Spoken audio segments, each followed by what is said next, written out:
Well, welcome in. How are you doing? Tell me what's going on for my people that are over here with me. This is New Age Mythbuster. I love him. He's great. I've been following him for a while, and of course, his account is growing. I like his ideas, what he stands for, and of course, the vibe as well. So if you want to go and follow him, you can. But so we're here. Obviously, we're an hour late for the event. I had no idea that it would. TikTok thought I was in New York, even though I have. But when I made that event, it still thought I was in New York, which is interesting. So do apps track you? Yes. So obviously we're here to discuss a few things like, what is fake or versus what is real, or like what really aligns with you, spiritually and moving forward. And we can even talk about CERN. Oh, oh yeah, Um, the big buzz right now, right? wow. You know what CERN did for me? What's that? Wear a bandana today. It really changed up my style. Like that's for me today. It just like enlightened me spiritually. So first off, so tell them a little bit about yourself, like where you came from, what happened, what made you get to this spot. I also find it very cool that, the spiritual scene for a long time was dominated by a couple of men, right, or masculine, but then mostly women, right, mostly women were talking about it. So it's really really like almost like nice and refreshing to see this. And of course in like the whole spiritual scene, you're seeing more and more males and everything show up, which is great. So what brought you to here? I heard just from talking about you or talking to you for a little bit that you're kind of you're not new to it, but it hasn't been around since you were like 5, let's say, like me, right? Right, right. Yeah, no, I was, as a matter of fact, up into my mid 30s, I thought that people talked to spirits and did this whole stuff, ETs, aliens, all that stuff were just crazy and lunatics, right? I did believe, I always believed in ghosts of some sort because I was feeling them. I was sensing them as a child, but I completely dissociated from it because of my fear. I went to Catholic school as a child through fifth grade. And so, I had that whole religious trauma background as well. But Yeah. what happened is I had a spiritual awakening in my mid 30s, and where I literally two spirits physically manifest themselves in my living room, and there was no denying it. And Mhm. I tried to, right? I ran out of my house and I was like, no, I'm not doing this. And I was in therapy at the time, and I went. The only person I knew who to call was my therapist, and so I called and I went in that evening, and she was like, I was like, I think I'm in psychosis. And she was like, no, you're having a spiritual awakening. Unbeknownst to me, I picked a therapist that was heavily involved in the spiritual community, has gone to all of these healing schools. She was a member of Barbara Brennan, Healing Hands of Light, all of Yeah, that stuff. And so I'm there, and she's like telling me I'm having this spiritual awakening. I'm like, well, how do I stop it? you you know? can't. You can't. Oh, so when I and okay, just let's just look at that little bit of information. Obviously, did you choose that person randomly, or did they choose that person for you? That's when you get into that, right? Like that. Nothing. Everything happens for a reason. You already know that.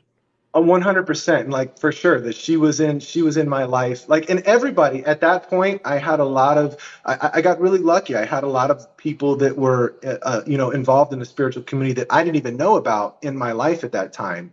And so that first meeting, she really kind of calmed me down and settled me into it, and I was like, wow, okay. And so literally for the next 3 days it was full on everything communication. I was being bombarded by so many different spirits, and I just couldn't settle down. I literally didn't sleep for 3 days because of how much activity it was. And I ended up going back to her, and we did some energy work, and that kind of settled things down. But then it was gone. It was Yeah. like gone. I couldn't do it anymore. And I was like, all right. So then that's what set me out to learn how to talk to spirits and to learn how to get all of this back. And unfortunately, I went down a traditional route the first year. And it kind of, at the end of that year, is what I tell people, is the end of that year, I was more confused and afraid than when I first began. And so I made a decision in that moment, like I was ready to give up, right? And I thought something was wrong with me. Yeah. But I couldn't deny all of the experiences that I was having that were random, right? And I couldn't control. So I made a decision at that point. That's it. I'm done. I'm not going to follow anyone else that's out there. I'm going to have my own experience. I'm going to go within and I'm going to figure it out for myself, because I'm no longer, I don't care how many books somebody has written. I don't care how Thank many you. TV shows that they're on. I don't care what kind of followers they have. I'm done.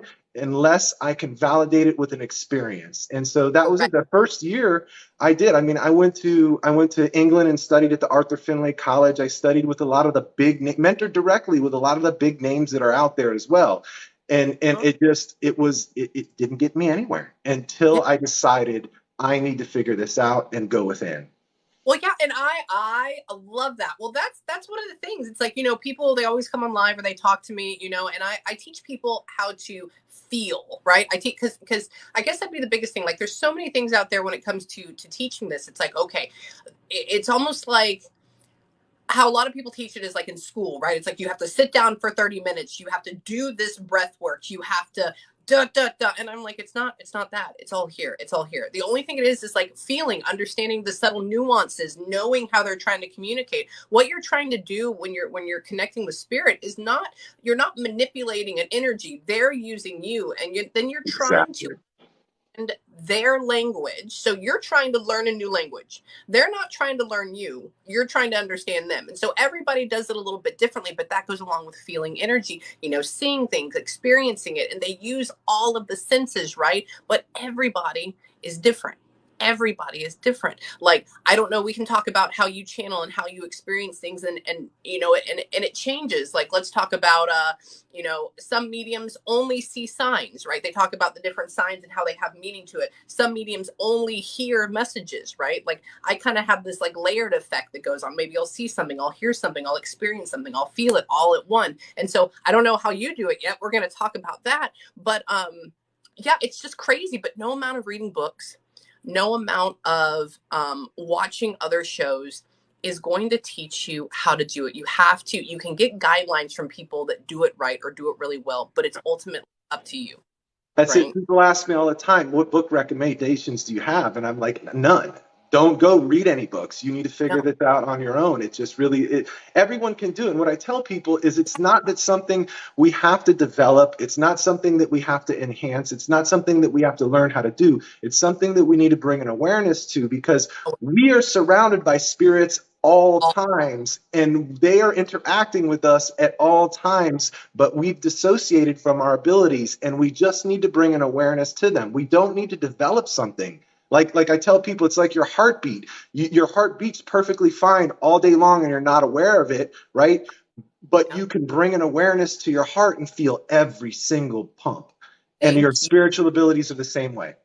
Thank you. Yes, it's about slowing down and feeling. And what we're talking about, bringing an awareness is that we as people in this physical world that we have to be in, obviously, right now, because we have to understand ourselves and we need that opposition. Anyways, that's a whole nother rabbit hole. But energy is not loud, it's subtle. We have to unplug. We're used to people screaming at us and yelling at us and having all these bright colors and loud taste, and it's more quiet. And each spirit, each energy has its own innate sense of self about it, right? It may not be as loud, it may not be as boisterous, Right. it may impress you. So you have to adapt yourself to be the conduit to feel and experience that. And I don't know, I think that's the biggest thing. Everybody kind of wants to have this like one box fits all, but it definitely doesn't. What would say, I guess you would say like your I wouldn't even say best abilities because they're always changing, right? What would say is like your superpower if you had a Claire, or like how do you get messages? Because we don't really get to talk to a whole lot of people that experience these things like you and I do, right? Or that have opened ourselves up or had these near death experiences to have these crazy things. How do you experience spirit, or how do you understand the language? So it's usually through feeling initially. I'll feel the spirit, and then there's no process. Once you understand what it is, once you recognize what it is, there's no like I don't need to sit cross-legged at home and connect. And it's once I feel the spirit, boom, I'm there, and it's like we're talking, right? We're talking. Hey, how are you? Who are you? And Yeah, depending on the spirit, sometimes I'm getting information back through through sound, and sometimes they're dropping movie reels in my mind, right? that, That's what. Yes, yes, yes. Okay, keep going. Sorry. Yeah, and I mean, and that's what it is. It's that it's different every time depending on the spirit, and that's what I talk to people about. Is that you just need to be open, right? I think that when we first start learning, we have different dominant senses, and Correct. we need to go with that. And the way that I explain it is because most people are okay with a gut feeling, claircognizant, right? Or most people are okay with that feeling type energy because it's still acceptable in society to have a gut feeling, right? You can't go and say that I just feel something about this person because that's what the energy is telling me, right? You're crazy. But if you have Yeah. a gut feeling about somebody, it's okay. So I feel that most people's dominant sense is gut Mhm. feeling, is the claircognizance. And so when that's one of the first things that I teach is for people to just be aware of the energy that surrounds you, be aware of your immediate environment. And as soon as you feel that energy, then it's like that's it. Then you let the energy wash over you, and it's either going to bring a sound, it's either going to bring an image, it's either going to bring some more feeling, emotion, or smell, or even taste. Oh my God, I love you. Thank you. Oh, this is exactly what. Oh, you're a breath of fresh air right now. You have no idea. I don't know. It's like that's what I was trying to. People are like, how does it feel? How do you know when a spirit comes into the room? I'm like, well, they don't really come in the room. They like come into your vibration, right? And it's like you can feel what I call it base vibration, what this room feels like without spirit, right? Or without what would be interacting with me. And then all of a sudden, the way that I describe it is it's like it like you like dock in. It's like duck, and then it's just there, and then you go with it, and when you focus into it, it just kind of like takes you over, right? I mean, essentially that's what it is. And so you'll start getting, I always say, signs and symbols, feelings and emotions. They try to put movie reels in, and of course I get words and phrases and stuff like that. And depending on the spirit, you can, in my head, I'm always asking questions. So I'm like, what happened with you? How did this go? Can you explain this? And there's something about like best way I can describe is like feeding it. Have you also felt that this is what I've come across a lot, and this has been the past like what 20 years, is that the relationship that the client has with the loved one affects like not how good, but it will like if they have a better relationship with the spirit, it like supercharges your ability. Like there are sometimes this is the way I can describe. So, or you can feel that connection if it's weaker. So here's an example. So I had a client. I'll give you two. I had a client, and the mother comes forward. Mother's in a middle vibration. Why she ended up taking 300 Xanax and killing herself. And so anyway, so she's kind of like she's fractured a little bit, trying to deal with those emotions, but she's okay. Anyways, but when she's coming through to her daughter, it's in my head, it's almost like they're faded out a little bit, like they're more lower. I don't know the best way to describe a physical thing. It's just how it feels. And then, but then there's another woman. She talks to her all the day. She celebrates her birthday. She has a picture with her everywhere. She says, "Good morning, mom. Like I love you." Like there's something about that energy coming through. And when she didn't, she didn't even talk about that. But when you connected with it, it was just like this boom, and it just took off. And it was one after another, after another, after another. It was just amazing. I don't know. Have you felt anything like that? Yeah, and I think what you're describing here, Amy, is that what we call soul loss or soul fragments, right? Whenever somebody dies in that type of way, in a very dissociative way, traumatic way, or sudden way, there's a part of their energy that breaks off, right? And it's still kind of a part. It's still part of the soul, the overall soul, but it's dissociated from that energy. Well, Correct. most of the energy comes from that non-physical being, right? The part that we channel. And so, and that's what's there. It's in love. It's expansive. That's what you really feel when we're in that higher energy. When we get into those lower vibrational beings, we're channeling spirits that are kind of lost in their own energy. And so Yes. sometimes it doesn't feel as strong to me, right? Or sometimes it does. Sometimes it feels, really heavy, but that's all you're getting is the heaviness, right?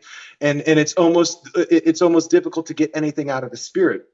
Yeah. And so I think that that's what you may be describing there, but yes, the more because it's like when I was learning about mediumship, and I was talking to some of the mediums that are out there, and they're telling me, well, everything is love and light, everything is No. beautiful. And I'm like, I don't Like, I No. don't agree with that. That's just not my experience. And what I came to realize is, well, it depends on what part you're channeling, right? Are Correct. you channeling the part that's love and light, or are you channeling, Uncle Joe that was the asshole drunk, right? Yeah. Yes. I tell people it's like, because you'll have mediums that they go. There's a couple ones on my YouTube where the client will say, I went to 2 or 3 different people and they said that they couldn't reach them. And, I get in there, and the best way I can describe it is when it's so hard to talk about something that's not able to be described in words very well. So my brain is like, bleh.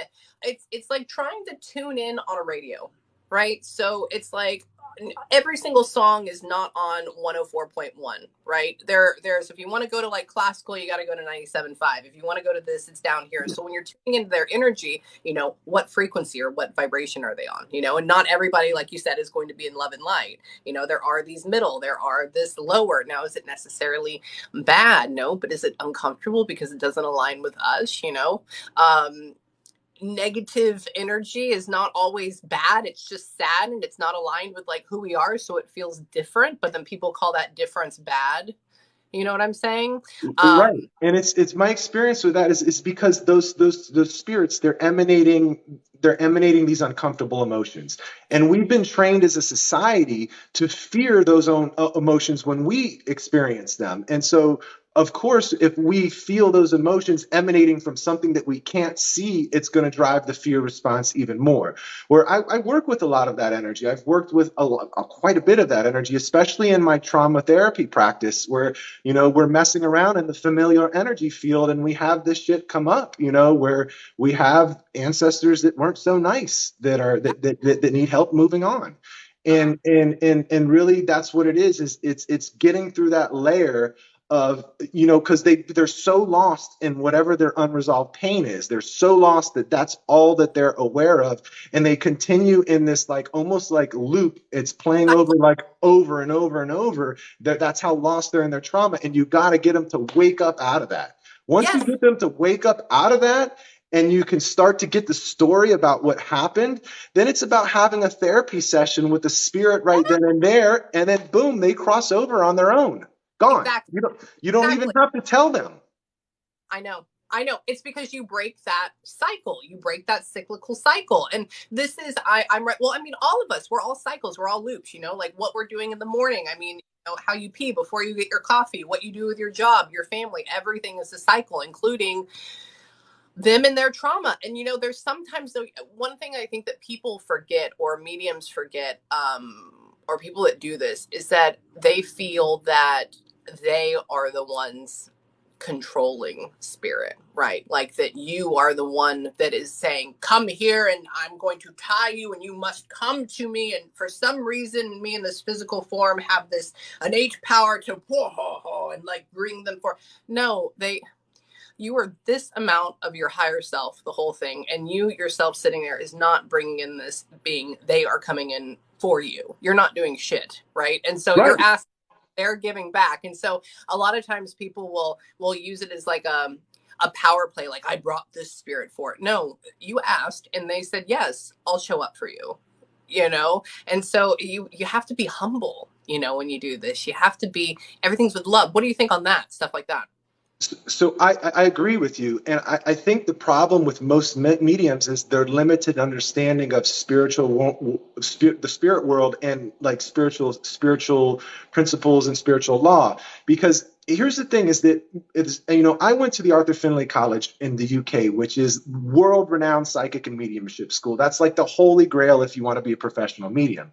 And in there, it's in a spiritualist church, and spiritualism was a religion that was born in the mid 1830s, and that's where mediumship comes from. Oh, Mediumship was not around before spiritualism. Before spiritualism, it was just communicating with ancestors. It's what the indigenous and the shamanic traditions, cultures always did. They communicated with the ancestors. They communicated with the spirit of nature, of animals, and different things. It wasn't called mediumship until the spiritualists came around, and so the spiritualist movement, which picked up and created mediumship, operates. So if you go and you learn from a traditional medium, or you learn and you get trained in mediumship, you're getting trained through this lens of spiritualism. So we know in religion, there's dogma, there's beliefs, and there's certain things that need to be packaged in order for it to operate and function. And that's what most mediums, like when we talk about evidential mediums and all these, like that is the SNU, the Spiritualist Nationalist Union over there in the UK, is the spiritualist church. And so when we talk to them, right, and they're saying, oh, there's only spirit world and that's it, you only get one shot, there's no reincarnation, and all of that stuff, those are spiritualist ideas, not spirit communication ideas. Right. Yes. And so that's the problem, is they have an understanding through the lens of their religious dogma. The one lens of religious dogma, exactly. And so that's a little bit different. I would say, like, you and I are, I did the Monroe Institute. That's what I did. And but I found that because I had a teacher that was a teacher over there, and then I didn't realize that I was taking that class through her. And then 10 years down the line, I was like, oh my God, I did the Monroe tapes, like, what is that? But I had been experiencing it since I was 5, and like channeling all through high school and stuff like that. You and I kind of learned and understood due to being like on the fringes of society in a way, or like what just happened, how life happened to us, right? And like it threw us into it, right? Instead of like having to go seek it and coming from a place of like, all right, I got to learn these little boxes and it's only this way, and putting so many different rules on it. I don't know, I just think it's freaking amazing and I love it. And I think if you do anything with passion and love, keep your intentions pure, and you do it to the highest possible good, I mean, I don't know, I think the sky's the limit. How do you feel about that? It is. It's the sky's the limit. Absolutely. I mean, it is all about our intention. What you put in is what you're going to get out, and it's important to understand that. Now I do believe there is a certain sloppiness to the universe, that not everything Right. is divine, but Right. yeah, I think I agree with that. Yeah. Okay. So give me what was your first, I guess you would say, moment where you thought, am I channeling, am I doing this, or am I crazy? Do you remember one of those? Do you remember a first one? So yes. So I have a couple Oh, stories there, but the first time, okay, was when, like I told you, when I had my spiritual awakening. It was an well, 8 foot tall angel, right? what was on with the awakening? What was going on around that? That way other people can understand. Like, I mean, I was dying of sepsis when I had mine. What was going on with you? So I was engaged, had a baby on the way, and my fiance left me. Oh shit. Oh yeah, there we go. One, So two. so that was my thing, and so it was abrupt, and it was really bad. Went And down. so in the rawness of that emotion, I had spirits. This is when the spirits showed up, and it was literally like within 30 minutes of her leaving, right? Of her telling me she was done. And so I had this 8 foot tall angel, massive, standing in my living room with this 4 foot tall blue spirit. And I Blue, remember blue. Oh my god, blue? blue. Oh, talk about. Okay, keep going. You're the first person. Okay, keep going, and then we'll talk about that and why I freaked out. All right. So I was literally laying on my couch, and I look up and I was like, holy shit. And I'm like, I look away, because this is how I managed it my entire life. When I would feel things, I would look away and go, it's not real, it's not real, it's not real, it's not real. And I did that, and I looked back up, and the angel was like, you can't do that anymore. And I was like, fuck this. And I ran out of my house. I was so scared. I ran out of my house. And then that's when I found, I went and talked to my therapist, and she kind of settled it down and was like, look, you can talk to, spirit communication, and you're having an awakening. And so whatever. So I went back home, and then for the next 3 days, that's when I was wide open. And the little blue guy was a spirit guide, right? And so I literally sat on my couch for 3 days and didn't do it. I was self-employed. I've always been an entrepreneur and had different businesses. No So way. I literally sat on my couch for 3 days and filled up 4 or 5 notebooks, just straight channeling what this guy. And I remember, like, after like the first several hours, I'm like, I'm a fucking lunatic. I'm a lunatic. I'm just a crazy. What is this talking about? Other planets and this, and like, what is going? And like, I just surrendered to it. And I filled up probably about 5 different notebooks over the course of 3 days with all of this backstory on myself. Right. Oh, yes. Oh my God. Okay. The only reason I freaked out about blue is because there's a lot of people that say it, but I've never had anybody talk about it. So there was a time, this was back in, God, 2012, end of 2012. I was living in West Texas. My dad and my mom were in Houston. We're like 8 hours away. I'm pregnant and I was on hardcore bed rest. They had to sew me up and everything. Anyways, and it was in a terrible abusive relationship. Like you name it, it was bad. But anyways, we got a message saying, well, my dad had cancer and my mom ended up finding him passed out in the bathroom on the toilet. Well, he ended up having a rupture in his intestines and he was bleeding to death. So anyways, so they call me and they go, we're taking the ER. And they said that he's not going to make it. And so, of course, I'm up all night in bed, freaking out because I'm like, I can't leave the house, right? Because I have to lay down. Otherwise, I die and the kid dies, this whole thing. And I remember just praying. I was like, please, please, just like let him get through. That way I can at least see my dad, this whole thing. And I remember being the lowest of the low. And I lived in this old 1910s home that the bathroom was inside this roundabout hallway that had doors all around shut. So it's like this completely enclosed dark space.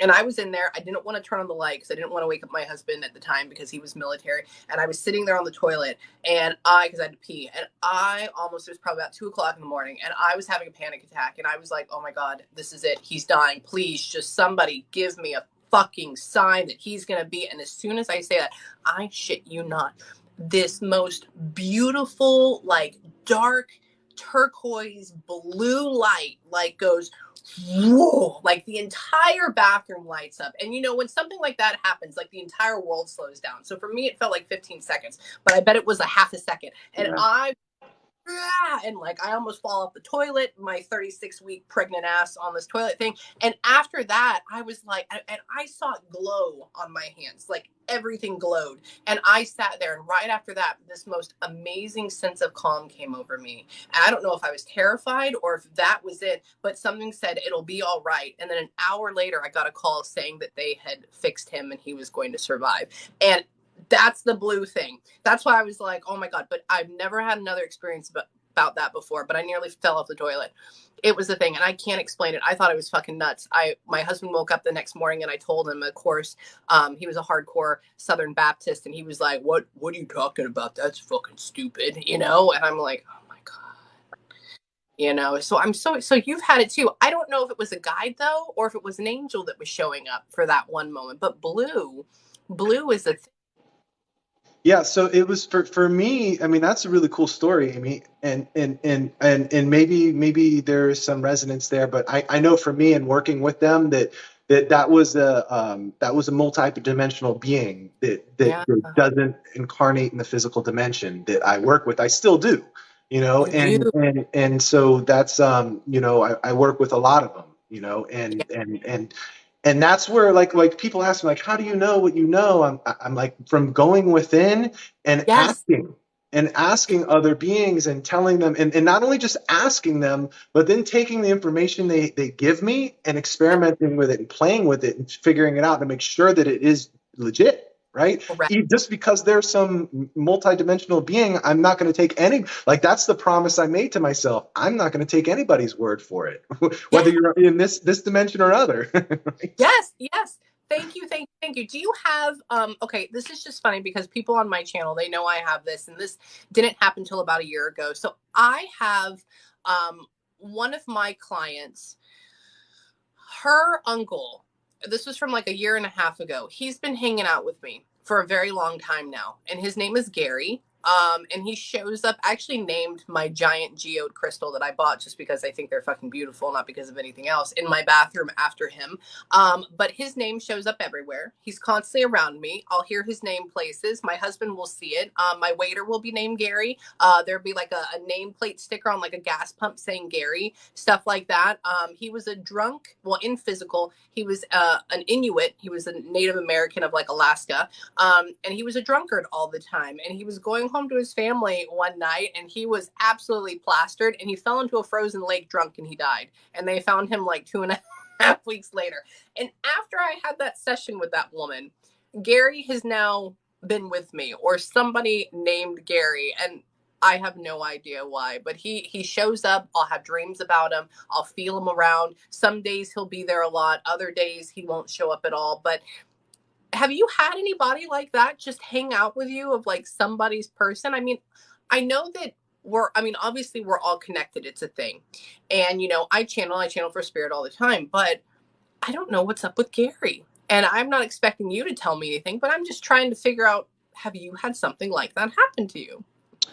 Not necessarily. I mean, I've had spirits come hang out and try and follow me around, but I'm I have what's called office hours. Like, when I'm busy, you got to leave me alone. Like, and when I go in my room, that is totally off limits. When I'm in my room sleeping, you gotta keep your distance, right? And so I have pretty good boundaries around like spirits trying to follow me around, like, because I'm cool, because I will, if I'm out and about and I sense a spirit and it's like, hey, let's talk. I need to talk. And if I'm busy, I'm like, come back in an hour. Yeah, I'll meet you back in an hour. And set an appointment or something. And so I always make time for spirit, right? If they're coming around. So, right. um, and if one is following like what you're explaining, if I had one that was like, well, I would want to find out why, and I would have that conversation with that spirit and really dig in and figure out what's going on there. Correct. But no, I can't say that I've particularly had that experience. No. Well, I've talked. I've taken a moment, and the best way that I can describe it is that it's very comfortable, and I think in a way that he, or whatever this is, helps me out with sessions as well. Have you found that when you channel, so this is what I found with me personally, is that when I bring somebody in, like, you channel in like a room in your head. That's what it feels like. It's like a solid white room in my head.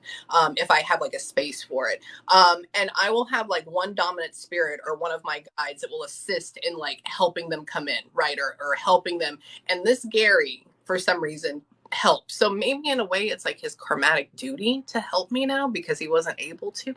I don't know. That's the best thing that I can come up with at this point. Yeah, yeah, and I would just have a conversation with them and just confirm. Is like, because like you said, I do have helpers, right? And my main, like, I call him my spirit world gatekeeper. It's I have an eagle, right? And the eagle is what really helps me, maintain the office hours. They know, like, if I've got a spirit, if I'm sleeping and a spirit that doesn't know the hours comes wandering in, the eagle's going to swoop in and be like, come back at 10 a.m. you know? You're nice. You're nice. I just like to experience it all day long. Maybe I go a little bit too hard. It becomes an obsession. I don't have office hours. I mean, I do sometimes, but most of the time I don't, just because I'm always in that obsession of like, I need to know more. I need to learn more. I want to experience more. And I don't know, maybe that's not that healthy, but I'll learn that at some point, right? So have you, tell me? No, I was gonna say, well, that's individual, right? Whatever your threshold is, for me, like people ask me all the time, like, how do you turn it on and off? And it's like, you can't. It's not something you can turn on and off. It's something that you just have to set boundaries around. And I leave my boundaries pretty much open, wide open during the day, except when Yeah. I'm sleeping. That's the only part. And then if I have spirit, like if I'm in the middle of working or something, or working with a client or doing a session and I have spirit come in, it's like, you're gonna have to wait. That's all there is to it. But other than that, like I'll be in the grocery store. I'll be picking my kids up from school, and I'll be at a red light and have them hop in the car with me. Uh-huh. Yeah, I know. I'm right there with you. Yeah, people don't they think a lot of times that that there has to be something, magical about it, and it's not. And there's sometimes that you'll connect with somebody so instantaneously, or their person will drive you to that person. Like they'll make you align with them. Like there's so many mysterious way. I think part of being human is to understand that we don't know anything. Honestly, we think we do, but we have no idea. And I think with this, especially with spirit communication, I know you're going to have to get out of here in a second, and I'm going to have to go on live on my side, but I think we have to be in awe. I think we have to be in wonder of it. I think we have to appreciate it. And I think we also have to know that there is life after life. I think we're more dead here than we are when we're actually dead. You know what I'm saying? I, I agree. I agree. I think this is our, you know, this lifetime that we're in. It's up to us to make it what we want it to be, and this can be our heaven on earth, or it can be our hell. And there are things that restrict people, but at the end of the day, we are truly limitless. And the big problem, and why you're such a breath of fresh air too, Amy, is that we, you talk about the stuff that's hard to talk about, right? We like you're a lot like me. You're very blunt and direct, and you don't like this is what it is. I don't care what anybody in the community says. This there's dark shit that goes on, and that's how it is, right? And we're not afraid to go there. And so, you know, what I tell people all the time is that in mainstream spirituality, in the mainstream spiritual community, people are so wanting to leave to go there, right? I need to leave this physical to experience the spiritual. I need to go visit my spiritual. And what I tell people is that that's not why you came here. I don't care how painful your existence is. You have to work on that. The most spiritual thing that you can do is take care of your life here in the 3D. And once you take care of all of these things that's coming up for you in the 3D, it's all about embodying the spiritual here. That's what we're here for. We want to embody it here, not the other way around. And That when does. we figure out how to do that, that's when our life changes. And not only does our life change, but now we emanate a new energetic signature and we carry that forward into new lives. Exactly. Thank you. Thank you. Don't be a victim of your life. Make sure you go out there and kick its ass and take its name, and then be a light to other people around you so that way they can be inspired to do the same thing. And one other thing, because somebody asked it and I thought it was interesting. Somebody asked, and I guess because I've seen this, and I think maybe in you, maybe too, and I never thought of it. Somebody said when you start to enlighten, or you start to, I won't even say enlighten, but just understand or open up or get out of your little toilet paper viewpoint, that you have, do your eyes change? Somebody said, like, do they physically look different? And you know, I think, yeah, because, or I would say, I wouldn't even say the physical, I would say the light within them, right? Because you can see some people that have like this darker, this heavier, this more depth about them. Now, is that their actual eyes, or is that the energy around them that you're picking up and perceiving in some way, understanding it, right? At a deeper level. I think as you get lighter or higher vibration, you have more of this brightness, this more like about it, or this sense of peace. I would almost say like childlike wonderment about it the same way. How do you feel about that? Yeah, it's the more, and so in the enlightenment piece, I think that we are all enlightened, but Oh yeah. we have baggage in the way, right? And it's the unresolved pain that we're carrying forward, right? And when we bring that pain to resolution and express it, and no longer let it associate itself with our vibration, it changes who we are on so many levels when you let that stuff go. And but in doing the inner work to bring it to resolution. And yeah, I think that there are very physical changes that happen as well as energetic. And there's something that I can't quite place, but there's something magical about the eyes. Looking in Yeah. somebody's eyes, the window to the soul, all of that is, there's something there. I can't quite place or articulate what exactly it is, but you can look into somebody's eyes and almost know who they are on a soul level. Yes, you can zap it. I call it a zap. It's like you connect. It's difficult when I go to restaurants or something. It's weird because I'm always in that kind of zen state, especially when you're channeling, because you try to not get pulled into all the outside bullshit, right? Like, don't give your power away, or don't, connect. And so when I go to a place like a restaurant, like the waitress comes up, I'm always a person that says like, "Hi, how are you?" and like stares at them, and then it's like, or looks in the eye, and I'm like, oh my God, here we go. Here it is. And it's like, nope, we got to just order a Vietnamese pho. Like, just stay in here. Yes, I want extra crunchy noodles on top of it, stuff. So, oh my God. Well, it's been a pleasure. I know that you have to go and do that. I'm going to go and do my thing. If you want to do this again, please let me know. I think it was great. I think it was fun. I think a lot of people enjoyed it as well. And you are an absolute pleasure. Where on the East Coast are you? I'm in Florida. I'm in Central Florida, Tampa. See, that's why. Okay, so you're in Florida, I'm in Texas. Look at that. We're down over here just hanging out, having a great time. But So, okay. I used to live in Houston. I lived in Houston for a few years. Great place. I miss it big time. I live downtown. You would, wouldn't you? Wait, what were you doing down there? What did you do? That was in my entrepreneurship days. I had a company that did business with the federal government that brought me over there. God. Oh, well, I'm so glad you're here. I have a lot of family that's over in Florida and Tampa area. So, yeah, so we've been crossing paths back and forth all the time. We'll come back over here, come up to the Woodlands. It's a great area. The The only other place Woodlands. I know the Woodlands. Yeah. yeah, Okay. I'm from Galveston, Clear Lake area, but then I grew up in Pasadena. So, everybody being Hispanic except for me, that's how I learned how to speak Spanish. And then when I met this husband, my second one, he came over from California. We won't tell anybody about that. And I love my California people. It's just a joke here in Texas. If you're from Texas, you get it. And so now we moved up to the Woodlands. It's a little boring, but I like it. So that's funny. So Clear Lake, I was the last year in Texas. I lived in Kima. Oh, see, there you go. Was that before or after Ike? It was after. It was 2010. I was there. 2010. Okay. Okay. Yeah, I know all about that. Oh yeah, totally. Well, yeah, we've been here together for a long time. Well, okay. So, message me and we'll figure out another time. Okay. Go It and was have a my fat. pleasure. I really enjoyed it too, Amy, and I look forward to getting with you again. I know. Let's do it. Love you, man. Love you. Bye. Bye.